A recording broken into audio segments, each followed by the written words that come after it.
ऐसे ही का तमाम ये कम्बोज-लाल है, कैसा ही रंगो रूप है, पैसा ही माल है।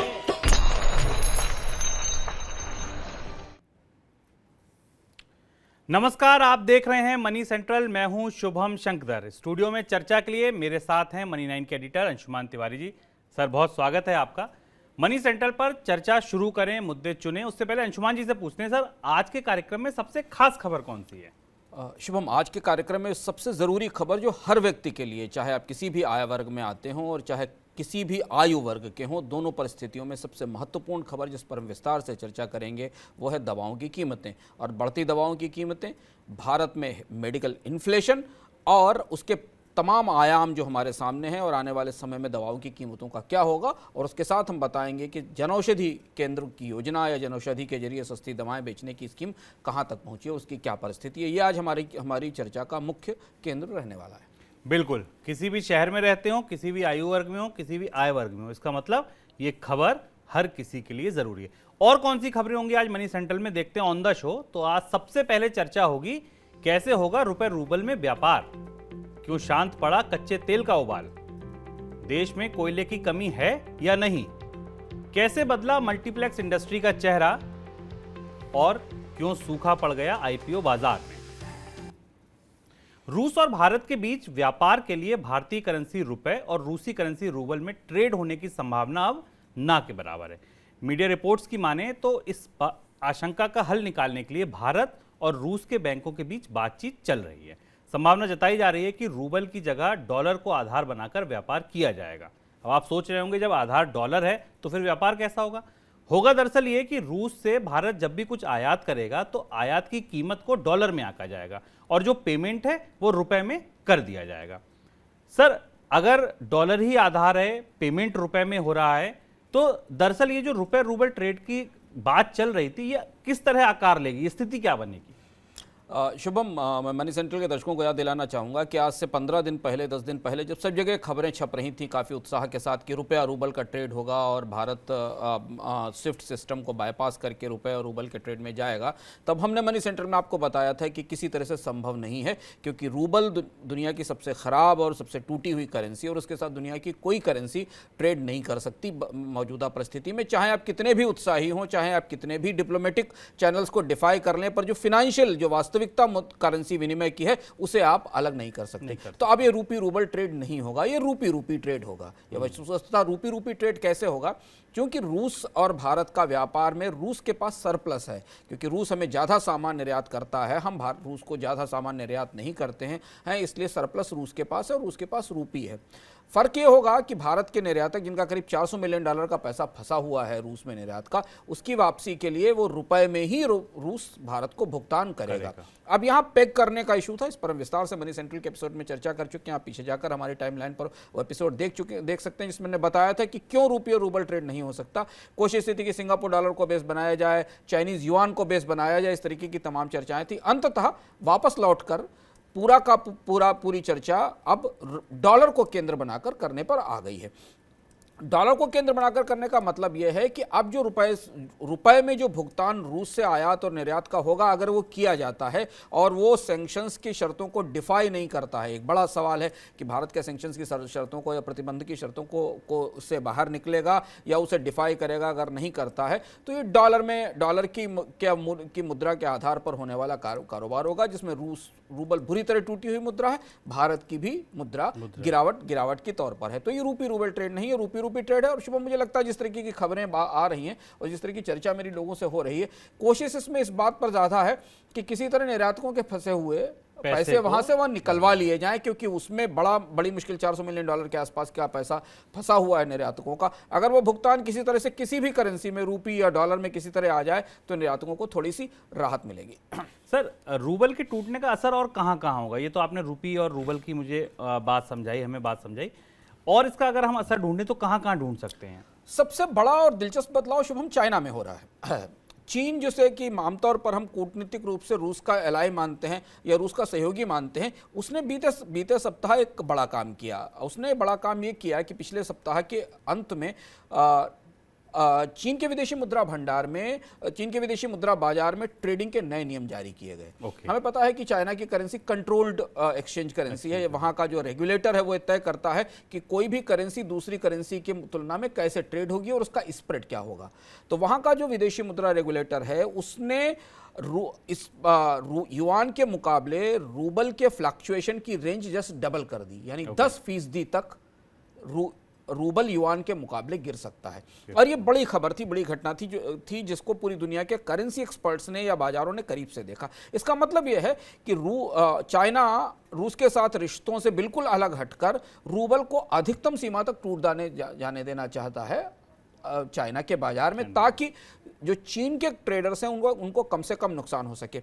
इतनी लंबी रेंज देने का मतलब है कि रूबल और ज़्यादा गिरेगा और टूटेगा। अभी भी उसकी कीमत 1 सेंट के बराबर हो गई है अगर आप डॉलर की तुलना में देखें। तो चीन ने एक तरीके से अपने आप को प्रतिबंधों का प्रत्यक्ष रूप से समर्थन करता हुआ नहीं दिखाया है, लेकिन वो अपने बाजार में रूस की मुद्रा को मजबूती देने के पक्ष में नहीं है। वो रूस की मुद्रा जितनी टूट सके और जितनी ज्यादा जितनी नीचे गिर सके उसे वो गिरने देगा। या ये बात कई तरह से राजनीतिक सर्कल्स में भी, कूटनीतिक सर्कल्स में भी, फॉरेक्स ट्रेडिंग के सर्कल्स में भी और कारोबार के पहलुओं में भी काफी उत्सुकता के साथ देखी जा रही है कि चीन ने आखिर ऐसा क्यों किया कि उसने युआन और रूबल के बीच जो एक्सचेंज था उसमें 10% के स्प्रेड के 10% की फ्लक्चुएशन की इजाजत दी। बात वही आती है कि रूबल इतनी कमजोर और इतनी खराब मुद्रा है कि युआन भी उससे ट्रेड करने में अपने ट्रेडर्स के नुकसान को कवर करना चाहता है, जिससे कि उसके कारोबार में नुकसान ना हो।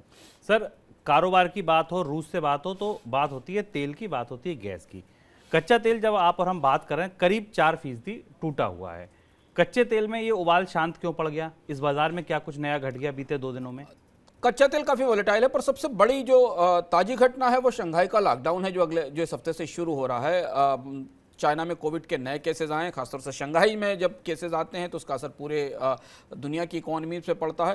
तो कोविड के केसेस नए सिरे से बढ़ने के कारण संभावित रूप से चाइना की ऑयल डिमांड में बाधा पड़ने की संभावना के कारण, और अगर ये आगे बढ़ते हैं तो पोर्ट्स के बंद होने के रिस्क के कारण अंतर्राष्ट्रीय बाजार में कच्चे तेल की कीमतों में गिरावट आई है। इसके अलावा कोई ऐसी गतिविधि नहीं है। दूसरी महत्वपूर्ण बात यह कि रूस और यूक्रेन के बीच युद्ध के बीच शांति की बातें भी बीच बीच में निकलती रहती हैं, बातचीत की संभावनाएं भी खोली जाती रहती हैं, बातचीत के दरवाजे भी खुले रहते हैं।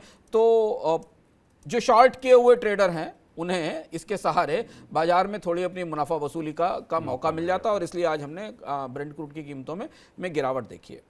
चलिए अगली खबर की तरफ बढ़ते हैं। जोमेटो नायका पॉलिसी बाजार सुनकर क्या याद आया? सुनकर आपको याद आया होगा 2021 में आईपीओ बाजार गुलजार था। अब अचानक क्या हुआ? बीते 3-4 महीने हो गए, कोई बड़े आईपीओ चर्चा में नहीं है। पाइपलाइन सूखने क्यों लगी है? देखिए मनी 9 की स्पेशल रिपोर्ट। शेयर बाजार के आईपीओ मार्केट में पिछले साल आई बाढ़ के बाद इस साल सूखे के हालात हो चुके हैं। पिछले साल औसतन हर 5 से 6 दिन में कोई ना कोई नया आईपीओ मार्केट में आता था और प्राइमरी मार्केट के खिलाड़ियों को दांव लगाने का मौका मिलता था। लेकिन इस साल 3 महीने हो चुके हैं और अभी तक सिर्फ 4 कंपनियों ने आईपीओ रूट से शेयर बाजार में एंट्री ली है। पिछले साल जनवरी से मार्च के दौरान 16 कंपनियां आईपीओ के जरिए शेयर बाजार में लिस्ट हुई थी और 15,000 करोड़ रुपए से ज्यादा पैसा जुटाया था। यानी इस साल 75% गिरावट देखने को मिली है और इनके द्वारा जुटाए गए फंड में भी 57% की गिरावट दिख रही है। सिर्फ 6,707 करोड़ रुपए ही जुटाए गए हैं। आखिर ऐसा क्या हो गया कि आईपीओ का बाजार इतना सूखा पड़ा है? बाजार के जानकार इसके पीछे कई वजह गिना रहे हैं। एक तरफ ब्याज दरें बढ़ रही हैं, ऊपर से कच्चे तेल और कमोडिटीज की महंगाई शेयर बाजार पर हावी हो रही है। रूस और यूक्रेन के युद्ध ने भी आग में घी का काम किया है और रही सही कसर चीन में कोरोना की नई लहर ने पूरी कर दी है। इन तमाम वजहों से शेयर बाजार में अनिश्चितता का माहौल है और इसी अनिश्चितता की वजह से कंपनियां फिलहाल बाजार में लिस्ट होने से परहेज कर रही हैं। LIC के आईपीओ की देरी ने भी आईपीओ मार्केट को सूना कर दिया है। सेबी ने मर्चेंट बैंकर से कहा था कि जब तक LIC का आईपीओ नहीं आ जाता तब तक दूसरी कंपनियों को लिस्ट कराने में ज्यादा फुर्ती ना दिखाएं। अब आईपीओ की तैयारी कर रही कंपनियों को इन्वेस्टमेंट बैंकर्स भी थोड़ा रुकने की सलाह दे रहे हैं। प्राइम डेटाबेस के अनुसार ऐसी करीब 10 कंपनियां हैं जो शेयर बाजार से आईपीओ के जरिए 98,000 करोड़ रुपए जुटाने की तैयारी में थी, लेकिन अब उनमें कई कंपनियों ने या तो अपने आईपीओ टाल दिए हैं या आईपीओ को छोटा करने की तैयारी में है। तो लब्बो लुआब ये है कि जब तक हालात ठीक नहीं होते तब तक सूने पड़े आईपीओ मार्केट में रौनक शायद ही लौटे। मनी 9 के लिए हर्ष चौहान की रिपोर्ट। सर, एलआईसी की वजह से औरों को रोका, वो खुद ही नहीं आए, और भी क्या कोई स्थिति है जो जिसकी वजह से बाजार सूना है? एलआईसी एक बड़ी वजह थी, लेकिन अगर आप देखें कि आईपीओ की जो पाइपलाइन थी शुभम, उसमें बड़ा हिस्सा स्टार्टअप आईपीओस का था जो आने वाले थे और जिनमें काफ़ी उत्साह भी हमें पिछली बार दिखाई दिया था। वहाँ सब कुछ बदल गया, वहाँ तो पूरा खेल ही बदल गया। सेबी ने सारे आईपीओ के वैल्यूएशन के रूल बदल दिए। जो मौजूदा आईपीओ कंपनियाँ बुरी तरह पिटी हुई हैं, उनका हाल देखकर बाकी लोग डर कर भाग रहे हैं, बाजार में इस समय स्थिति में जाएंगे नहीं। तो आईपीओ जिन्हें इमर्जिंग स्टार्टअप आईपीओ जिन्हें इमर्जिंग स्टार माना जा रहा था बाजार का, उस मोर्चे पर तो काफ़ी गफलत भी है, काफ़ी समस्या भी है और रेगुलेशन के लेवल पर भी काफ़ी चुनौतियां हैं। इस एक बड़ी वजह ये है। दूसरा, जो ब्रिक एंड मोटार कंपनियां थी, स्टार्टअप से बाहर की कंपनियां थी, उन्हें वो सारे फैक्टर्स डरा रहे हैं या परेशान कर रहे हैं कि बाजार काफ़ी उतार चढ़ाव भरा हुआ है, अच्छे वैल्यूएशन मिलने की संभावना नहीं है। और दूसरी तरफ एलआईसी की तैयारी में सड़क भी खाली करा दी गई थी। सेबी ने कहा भी था कई सारे बड़े आईपीओ जो पाइपलाइन में थे कि उन्हें बीच में इस समय नहीं लाया जाना चाहिए। तो कई परिस्थितियां ऐसी हैं जो प्राइमरी मार्केट का जो पूरा सेंटीमेंट है, जो प्राइमरी मार्केट का जो उत्साह एंथुसियाज्म है, उसे तोड़ रही हैं और उसका असर हमें आईपीओ की लिस्टिंग पे दिखाई दे रहा है। यानी कि बाजार में रौनक लौटे, एलआईसी का आईपीओ आए, तभी इस बाजार में भी कुछ आपको नए नाम जुड़ते दिख सकते हैं। चलिए अगली खबर की तरफ बढ़ते हैं। महंगाई का एक और झटका नए वित्त वर्ष में आपको लगने वाला है। जी हाँ, सरकार ने फार्मा कंपनियों को करीब 850 दवाओं के दाम बढ़ाने की मंजूरी दे दी है। नेशनल फार्मा प्राइसिंग अथॉरिटी की मंजूरी के बाद अप्रैल से दवा की कीमतों में बढ़ोतरी हो सकती है। जिन दवाओं के दाम बढ़ाने पर सरकार ने अनुमति दी है उनमें पेन किलर हैं, एंटीबायोटिक हैं और एंटी इन्फेक्टिव दवाएं शामिल हैं। इन सभी दवाओं के दाम 10% तक बढ़ सकते हैं। थोक महंगाई पिछले एक साल से आप देख ही रहे हैं बढ़ रही है, अभी डबल डिजिट में है और इसी महंगाई को देखते हुए ये दवाओं की कीमत बढ़ाने की मंजूरी दी गई है। यही वो खबर थी जिसका अंशुमान जी ने शुरुआत में जिक्र किया। इस खबर को समझने के लिए 4-5 बड़े सवाल जो हम अंशुमान जी से समझेंगे। सर, पहला सवाल, क्या ये कीमतें पहली बार बढ़ी हैं? नहीं शुभ, पहली बार नहीं बढ़ी। पिछले साल का आंकड़ा मेरे सामने खुला हुआ है, उस हिसाब से अगर हम देखें तो पिछले साल नेशनल फार्मास्यूटिकल प्राइसिंग अथॉरिटी ने कई सारी प्रमुख दवाओं की कीमतें करीब 50% बढ़ाने की इजाज़त दी थी और इसके हिसाब से अगर देखा जाए उसमें कई सारी महत्वपूर्ण दवाएं थीं। और इस बीच में पिछले एक साल के भीतर फार्मास्यूटिकल कंपनियां लगातार सरकार पर और बाकी जगहों पर बाकी रेगुलेटर्स के पास इस बात का दबाव बनाती रही हैं कि उन्हें 20 से 25% कीमतों में बढ़ोतरी की इजाज़त दी जाए। दवाओं की कीमतों में बढ़ोतरी के 2 हिस्से होते हैं। एक हिस्सा वो है जो एसेंशियल ड्रग्स हैं, जो सरकार के प्राइस कंट्रोल के तहत आती हैं, जिनमें बढ़ोतरी अभी हमने देखी है, जिनमें जो बढ़ोतरी अभी की गई है एनपीपीए ने जिसमें बढ़ा है, इसमें 800 के आसपास दवाएं हैं। करीब 800 दवाओं की कीमतों में बढ़ोतरी की गई है जो अप्रैल से लागू होगी। दूसरा हिस्सा वो है जिसमें कंपनियां अपने हिसाब से प्राइसेस तय करती हैं, फार्मूलेशंस बने होते हैं, उन पे प्राइसेस तय करती हैं। दोनों जगह कच्चे माल की कीमतों में बढ़ोतरी का असर पड़ा है। जिन दवाओं की कीमतें पिछली बार बढ़ाई गई थी शुभम, उनमें उन दवाओं में कार्बनमेजेपाइन, रेंटेडिन और आइबुप्रोफेन के फार्मूलेशंस थे जिनकी कीमतें 50% बढ़ाई गई थी। और तब एनपीपीए ने, ये ठीक कोविड की दूसरी लहर के बाद की परिस्थिति थी, ये बढ़ोतरी शायद जहां तक मैं याद कर पा रहा हूं जुलाई के आसपास हुई थी, पिछले साल जुलाई 2021 में हुई थी। और तब प्राइस रेगुलेशन अथॉरिटी ने कहा था कि 50% की हाइक बड़ी हाइक है, बट ये वन टाइम मेजर है, जिसका एक्सेप्शनल मेजर है, लेकिन वो वन टाइम नहीं था। उसके बाद से लगातार अगर आप खुदरा बाजार में दवाओं की कीमतों को देखें तो उनमें बढ़ोतरी दिख रही है जो कहीं रिफ्लेक्ट नहीं होती है। अब जाकर उन जरूरी दवाओं की कीमतों में भी बढ़ोतरी करनी पड़ रही है या की गई है, जिसका असर बहुत बड़े पैमाने पर लोगों पर पड़ेगा, जिसके बहुत सारे और भी आयाम हैं जिन पर हम आगे चर्चा करते हैं। सर, सीधा सवाल, कीमतें बढ़ क्यों रही हैं, दवाएं महंगी हो क्यों रही हैं, कारण क्या है? शुभम, सबसे बड़ा कारण यह है कि एपीआईज की कीमत 10% से लेकर 140% तक बढ़ी। जब एपीआई की बात करते हैं तो हम उन बल्क ड्रग्स की बात करते हैं जिनके आधार पर दवाएं बनती हैं। पिछले साल की बात है, हिमाचल का जो सबसे बड़ा बल्क फार्मास्यूटिकल प्रोडक्शन सेंटर है, वहाँ से सूचनाएं आई थी, बल्कि आधिकारिक सूचना आई थी कि जैसे उदाहरण के लिए आप लें तो आंकड़ा यह था कि कई सारी दवाओं की बल्क ड्रग की कीमत 140% तक बढ़ गई है। जैसे कि पैरासीटामोल का एपीआई लें, जो सबसे आसान है, जो डोलो और बाकी, इसका प्री कोविड कॉस्ट 300 रुपए पर केजी के आसपास था, जो अब 900 से 1000 रुपए पर केजी के आसपास हो गया। 3 गुनी कीमत बढ़ गई पैरासीटामोल के एपीआई की, और इसका असर पूरे के पूरे भारत के फार्मास्यूटिकल इंडस्ट्री पर दबाव के तौर पर नजर आया। इसके अलावा भी बहुत सारे और एपीआई हैं जिनके नाम काफ़ी सारे हैं, उन सबकी कीमतों में करीब करीब 300% तक की, 25% से 300% तक की बढ़ोतरी हुई। अब इसमें कुछ दवाएं उस कैटेगरी में आती हैं शुभम जो सरकार के प्राइस कंट्रोल का हिस्सा हैं, उनमें कीमतों में बढ़ोतरी अब की गई है, और कुछ दवाएं ऐसी हैं जो सरकार के प्राइस कंट्रोल से बाहर हैं, फॉर्मुलेशन के आधार पर उनकी कीमतें हम क्रमशः बढ़ती देखते हैं। हमें पता नहीं कि पिछली बार हमने दवाई किस कीमत पर खरीदी थी, हमें पता नहीं कि बाजार में हमें दवाई की कीमत किस तरह से बढ़ती है, तो हमें उसका असर नहीं दिखाई देता, लेकिन हमें जेब पर उसका असर दिखता है। और इन्फ्लेशन का आंकड़ा उसे कायदे से कैच नहीं करता, लेकिन अगर आप ओवरऑल भारत पीछे जाकर भारत की मेडिकल इन्फ्लेशन का पिक्चर देखें तो आपको वो कहीं ना कहीं रिफ्लेक्ट होता दिखता है। दूसरी और महत्वपूर्ण बात यह कि एपीआईज के लिए भारत की बड़ी निर्भरता चीन पर है। हम चीन से भारत अपनी ज़रूरत का लगभग, मेरे पास 2020-21 का आंकड़ा है, भारत ने करीब चीन से 19,402 करोड़ का इंपोर्ट बढ़ा था चीन से, जो 16,443 करोड़ रुपए था 19-20 में। 18% की ग्रोथ चाइना से बल्क ड्रग के इंपोर्ट में हुई थी। और जैसे जैसे दवाओं की डिमांड बढ़ती है, मांग बढ़ती है, बल्क ड्रग्स के प्राइसेस पूरी दुनिया में बढ़ते हैं, और चीन में उसकी कीमतें बढ़ी, जिसका असर हमें अपने यहाँ इसकी महंगाई में, दवाओं की और फार्मास्यूटिकल्स की महंगाई में दिखाई और तेजी से और ज़्यादा बढ़ी थी। सर, फ्यूचर फिर कैसा दिख रहा है? ये कीमतें बढ़ती रहेंगी या आपको लग रहा है कि अब ये बढ़ोतरी हो गई, इसके बाद राहत होगी? शुभम, आगे कीमतें और बढ़ेंगी, उसकी संभावना दिखाई दे रही है। उसकी दो वजह यह है कि अगर आप केवल WPI की रोशनी में भी कीमतों की बढ़ोतरी को देखें तो कंपनियां अभी पूरी कॉस्ट पास ऑन नहीं कर रही हैं फार्मास्यूटिकल्स की।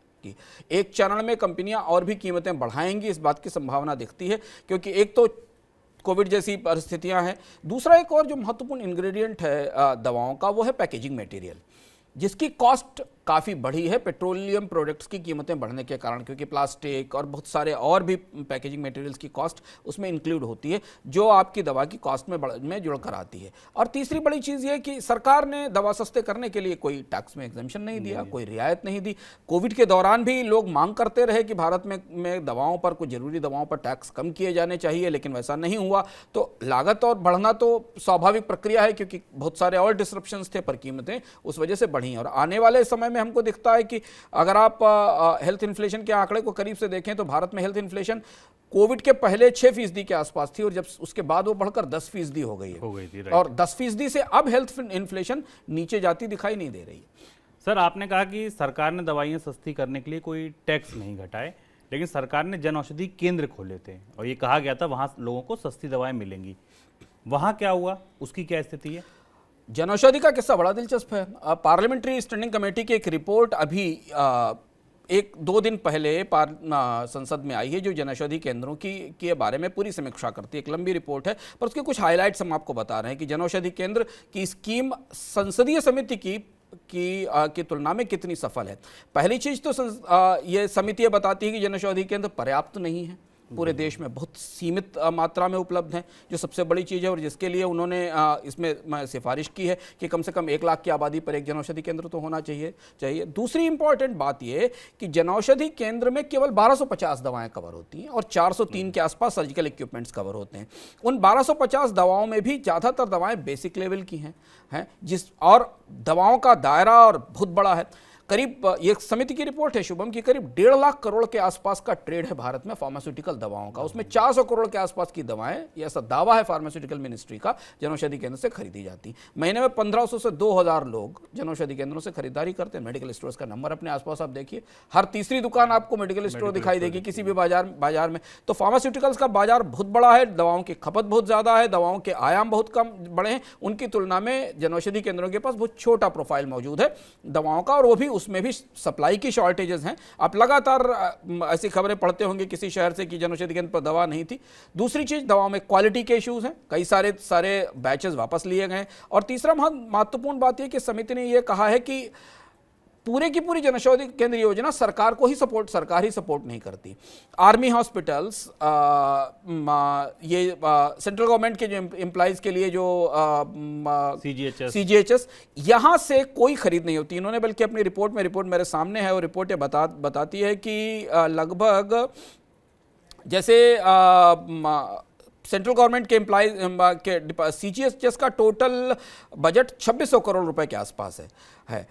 वो कोई खरीदारी जनौषधि केंद्रों से नहीं करता। तो इस रिपोर्ट में काफ़ी और विस्तृत बातें हैं जिस पर हम विस्तार से कभी 1-2 दिन में एक रिपोर्ट मनी 9 पर आपको दिखाएंगे कि जनौषधि केंद्र योजना के बारे में संसदीय समिति क्या कहती है। तो ये बहुत छोटा है, जितनी दवाओं की डिमांड है उसकी तुलना में ये बहुत छोटा हिस्सा है, और इसीलिए जनौषधि केंद्र की योजना बहुत ज़्यादा सफल होती नहीं दिखाई देती। तीसरी और अंतिम बात यह कि जेनरिक दवाएं लिखने पर सरकार डॉक्टरों को प्रोत्साहित नहीं कर पा रही है।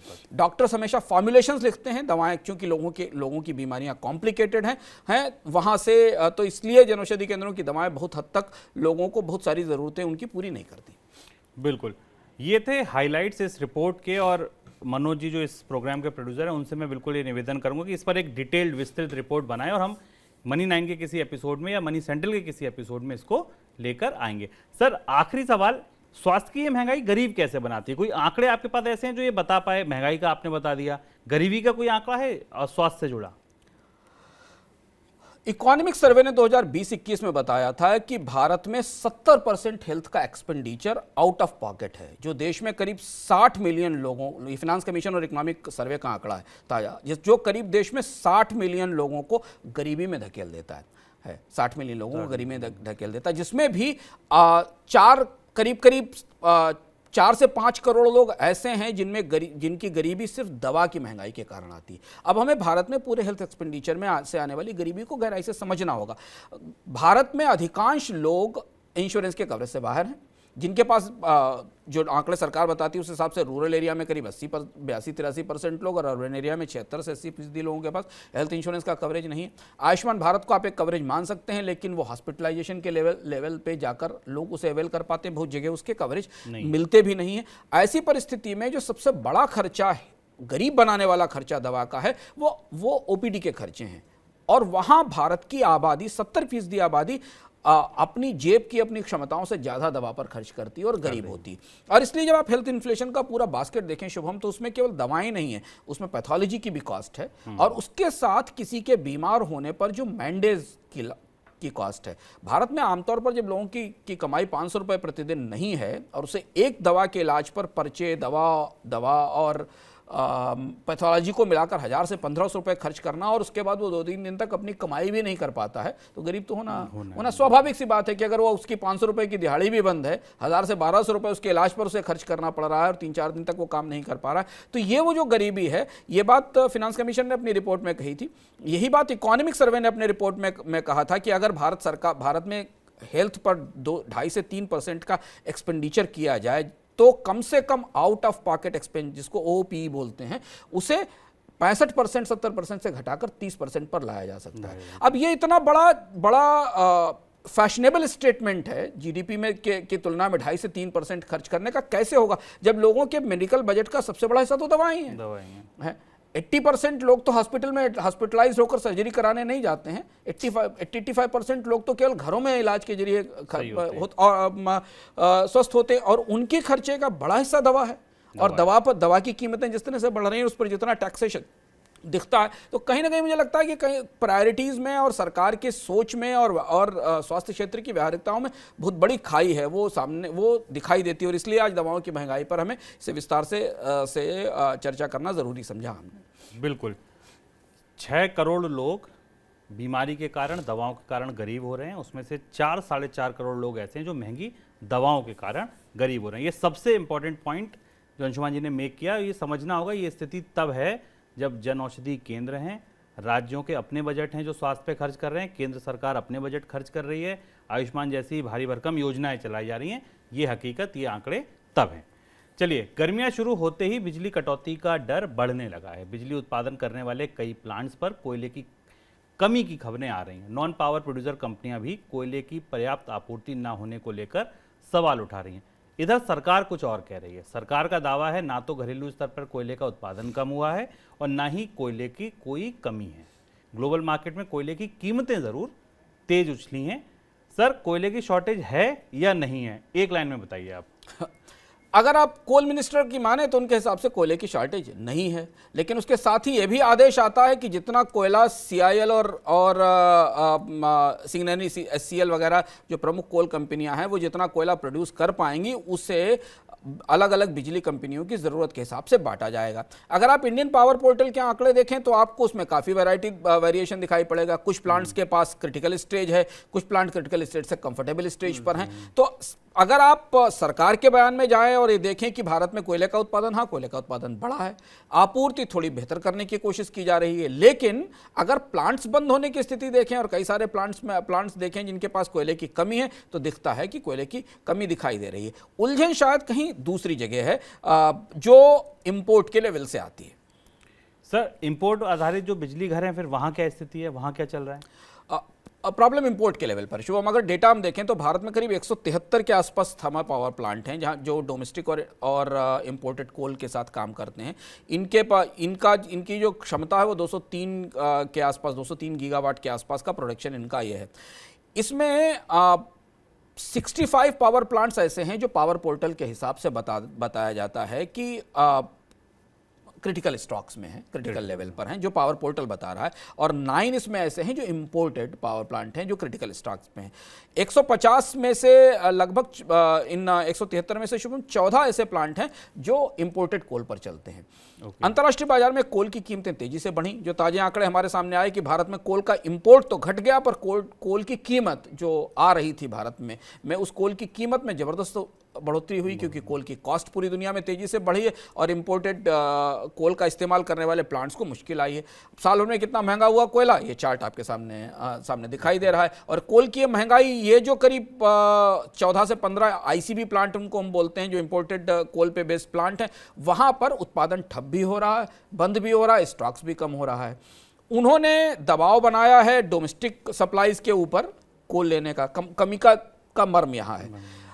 अब बिजली मंत्रालय और कोयला मंत्रालय का कहना यह है कि इन कंपनियों को इनकी ज़रूरत से ज़्यादा का या इनके इंपोर्टेड कोल के सब्स्टिट्यूट के तौर पर कोल तभी दिया जा सकता है जब हम बाकी सबके बीच में बांट लें, और इस वजह से ये प्लांट बंद भी हो रहे हैं, इनके PLF भी गिर रहे हैं। बल्कि एक आर्डर चर्चा में है कि केंद्र सरकार ने राज्यों से कहा है कि जो भी इंपोर्टेड कोल बेस्ड प्लांट हैं उनके साथ जो PPA है उसे सख्ती से लागू कराया जाए, यानी अगर वो सही ढंग से बिजली उत्पादन नहीं कर पा रहे हैं या ग्रिड पर पर्याप्त बिजली नहीं डाल पा रहे हैं तो उनके खिलाफ PPA की शर्तों के तहत कार्रवाई की जाए। अब उनका चुनौती है कि उनके पास इंपोर्टेड कोल उनके लिए बहुत महंगा है और इंपोर्टेड कोल की कॉस्ट पावर में बढ़ रही है, जिसे वो आगे ट्रांसफर नहीं कर सकते क्योंकि बिजली की प्राइस डिस्कॉम्स के लेवल के ऊपर कंट्रोल्ड हैं और जब तक उनमें चेंज नहीं होगा तब तक उनमें बढ़ोतरी नहीं हो सकती। ये सबसे बड़ी उलझन है, जिस उलझन के कारण भारत में आंकड़ों में कोयले की कमी नहीं दिखती, व्यवहारिक रूप से कोयले की कमी दिखाई देती है। क्रिटिकल स्टेज में भी हैं कुछ प्लांट्स के पास भी, उनके पास उन्हें बंद करने की भी नौबत है। और हम गर्मी की तरफ बढ़ रहे हैं और खासतौर से गर्मियां महत्वपूर्ण होने वाली, ज़्यादा जरूरी होने वाली हैं, क्योंकि हम पहली बार फुल स्केल पर उत्पादन बढ़ता देख रहे हैं, सारी चीज़ें लौट रही हैं। पिछले 2 साल हमने आमतौर पर बिजली की डिमांड की दृष्टि से बहुत ज़्यादा डिमांड नहीं देखी थी। बिल्कुल, 2 साल बाद ऐसी गर्मियाँ आएंगी जो कोविड के प्रकोप से बाहर होंगी। सर, बिजली की डिमांड फिर इस बार कैसी रहने वाली है? शुभम, लास्ट पीक जो हमने रिपोर्ट किया था, जो देखा था, वो 7 जुलाई 2021 को था, जब भारत में पीक डिमांड जो थी वो हाईएस्ट 200.57 गीगावाट के आसपास थी। जो उसके बाद का बड़ा लेवल हमने अभी मार्च में देखा है, 15 मार्च को, जब 197 गीगावाट के आसपास की पीक डिमांड थी। यानी हम संकेत ये हैं कि जब मार्च के महीने में, जब अभी पूरी तरह गर्मियां नहीं आई और गर्मियों की बिजली की खपत नहीं आई है, तब ऑलरेडी हम 200 गीगावाट की जो डिमांड है, जो पीक डिमांड है, उसके आसपास पहुंच चुके हैं। यानी इस बार जब फैक्ट्रियां भी चलेंगी, AC भी चलेंगे, सारे मॉल्स भी खुल गए हैं, ऑफिसेज भी खुल गए हैं, अब सरकारों ने लॉकडाउन हटाकर सारे कामकाज शुरू कर दिए हैं, दफ्तरों में पूरी संख्या है, तो इस गर्मी में भारत की peak demand pre Covid level पर पहुंच जाएगी। और जब उस प्री कोविड लेवल पर पहुंच जाएगी, उसे आप जब तुलना करें कोयले की आपूर्ति से, उसकी तुलना करें कोयले की अंतर्राष्ट्रीय बाजार में बढ़ती हुई कीमतों से और बिजली संयंत्रों के पास कोयले की दिक्कत की, तो दो ही परिस्थितियां हैं कि या तो इंपोर्टेड कोल की कॉस्ट ट्रांसफर की जाए, लोगों को पास ऑन की जाए बिजली की दरों में, जिसमें बिजली दरों में बढ़ोतरी की जाए, या फिर हमें बिजली की कमी या कटौती झेलनी पड़ेगी, जिस पर हम एक बार और भी पहले बिजली क्षेत्र में क्या चल रहा है इस पर मनी सेंट्रल में विस्तार से चर्चा कर चुके हैं। मतलब आज के मनी सेंट्रल में आपको नए वित्त वर्ष में आने वाली दो महंगाइयों के बारे में पता चल गया, पहली दवा की, दूसरी बिजली की। पिछले हफ्ते देश की दो बड़ी मल्टीप्लेक्स कंपनियों ने विलय की घोषणा की है। पीवीआर और आइनॉक्स के बोर्ड ऑफ डायरेक्टर्स ने दोनों कंपनियों के विलय को मंजूरी भी दे दी है। विलय के प्रस्ताव को शेयर बाजार रेगुलेटर सेबी के पास भेजा गया है। देश भर में 72 शहरों में आइनॉक्स के 160 मल्टीप्लेक्स और 675 स्क्रीन्स हैं। वहीं पीवीआर के भारत और श्रीलंका में 73 शहरों में 181 मल्टीप्लेक्स और 871 स्क्रीन्स हैं। यानी कि दोनों कंपनियां कितनी बड़ी हैं आप इन आंकड़ों से समझ सकते हैं। और जब ये दोनों मिल जाएंगी तो ये बाजार का चेहरा कैसे बदलेंगे ये अंशुमान जी से समझेंगे। इस विलय के बाद आइनॉक्स के शेयर धारकों को हर 10 शेयर के बदले पीवीआर के 3 शेयर मिलेंगे। जो नई कंपनी होगी उसमें पीवीआर प्रमोटर्स की 10.62% और आइनॉक्स प्रमोटर की 16.66% हिस्सेदारी होगी।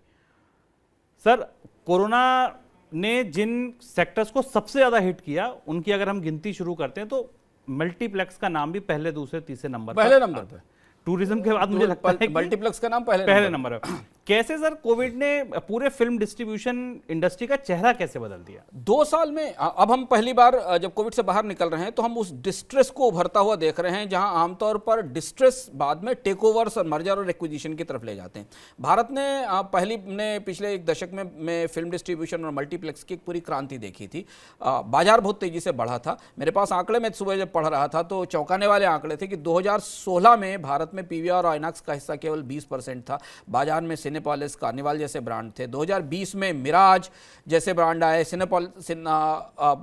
कार्निवाल का हिस्सा घटा, लेकिन 2020 के बाद जब हम 2022 में सामने खड़े हुए हैं तब पूरे के पूरे बाजार में पहले ही काफ़ी कुछ पुनर्गठन हो चुका है। कई सारी कंपनियां अपना सामान समेट के पीछे हो चुकी हैं या उनका बाजार शेयर कम हो चुका है।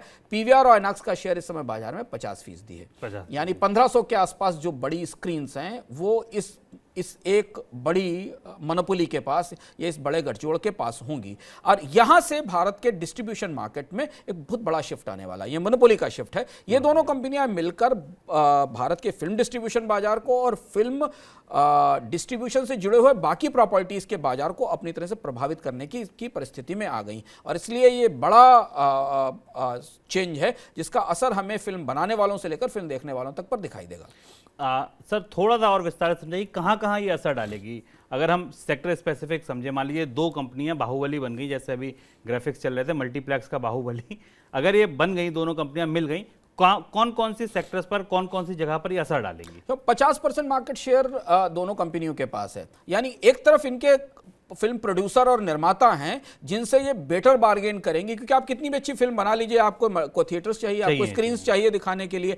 और जहां आमतौर पर प्रोड्यूसर और स्टार वैल्यू के आधार पर डिस्ट्रीब्यूटर्स थिएटर्स के बिजनेस को इन्फ्लुएंस करते थे, अब ये पलटकर उनके बिजनेस को इन्फ्लुएंस करेंगी। और इसमें एक और चीज़ है कि हमने पिछली बार देखा था, एक बार भारत के में तमाम ऐसे किस्से हो चुके हैं कि एक डिस्ट्रीब्यूटर से फिल्म के से किसी प्रोड्यूसर की या किसी फिल्म डिस्ट्रीब्यूशन कंपनी की नहीं बनी तो उसने उसको बाईपास करके दूसरे मल्टीप्लेक्स में फिल्म रिलीज कर दी, सिलेक्टिवली रिलीज किए गए। अब यहां अगर आपको भारत की अधिकांश आबादी के पास जाना है तो आपको पीवीआर और आइनॉक्स को बाईपास करके आप पूरे देश में फिल्म नहीं दिखा सकते, क्योंकि बाकी लोगों में मिराज का 5% शेयर है, सिनेपोलिस का 30% शेयर है और बाकी सबका 32% शेयर है, जो बहुत छोटे छोटे प्लेयर हैं और सिलेक्टिव है। बार्गेन पावर, तो इनकी बार्गेनिंग पावर काफी बड़ी हो गई और ये एक तरफ डिस्ट्रीब्यूशन प्रोड्यूसर्स को इन्फ्लुएंस करेंगी, दूसरी तरफ शुभम इनका सबसे बड़ा इन्फ्लुएंस रियल एस्टेट के मार्केट में दिखाई देगा। शॉपिंग मॉल्स की सक्सेस की बुनियाद मल्टीप्लेक्सेस में है। जब तक वहां मल्टीप्लेक्सेस नहीं है, मूवीज नहीं दिखाई जाती, तब तक फुटफॉल्स नहीं होते, लोग नहीं आते। हमने एक बहुत बड़ा डिस्ट्रप्शन पिछले 2 साल में रियल एस्टेट के मार्केट में, शॉपिंग मॉल्स में, मल्टीप्लेक्स के बिजनेस में देखा। बहुत सारे मॉल्स बंद हुए, बहुत सारे मल्टीप्लेक्सेस बंद हुए। अब ये दोनों कंपनियां मिलकर दूसरी तरफ जो रियल एस्टेट प्रोवाइडर हैं, जो कमर्शियल रियल एस्टेट स्पेस है, वहां भी एक बड़ी बार्गेनिंग पावर के तौर पर आएंगे। और इसीलिए इस मर्जर को लेकर बाजार में इसे खरीदने की रिकमेंडेशंस थोक में आ रही लगी। बिल्कुल, आज सुबह से 3 रिपोर्ट मैं पढ़ चुका हूं। थोक में सारी ब्रोकरेज फर्म इस मर्जर के बाद को इंडोर्स कर रहे हैं और इसे खरीदने की सिफारिश दे रहे हैं। तो यहाँ पर एक बड़ी मोनोपोली उभरती दिख रही, जो बाजार के लिए तो अच्छी नहीं है, प्रतिस्पर्धा के लिए अच्छी नहीं है, लेकिन हम आमतौर पर जब भी मंदी होती है, डिसरप्शंस आते हैं, तो मोनोपोलीज उसके नतीजे के तौर पर मोनोपोलीज सामने आती हैं, जो हमें दिखाई दे रहा है। सर, एक दिन मोनोपोलीज पे भी आप विस्तार से समझाइए, कौन कौन से सेक्टर में भारत में कहाँ मोनोपोली बन रही है और कोविड के बाद कैसे और तेजी से उभरी इस है। पर चर्चा की जा सकती है मोनोपोली पर अलग से। चलिए, तो किसी मनी सेंट्रल में चर्चा जरूर होगी मोनोपोली पे। फिलहाल आज के मनी सेंट्रल में इतना ही। बहुत शुक्रिया सर आपका जुड़ने के लिए, तमाम खबरों के विश्लेषण के लिए। कल शाम को 7 बजे आपसे फिर मुलाकात होगी, तब तक के लिए दीजिए इजाजत। नमस्कार। का तमाम ये कमोद माल है, कैसा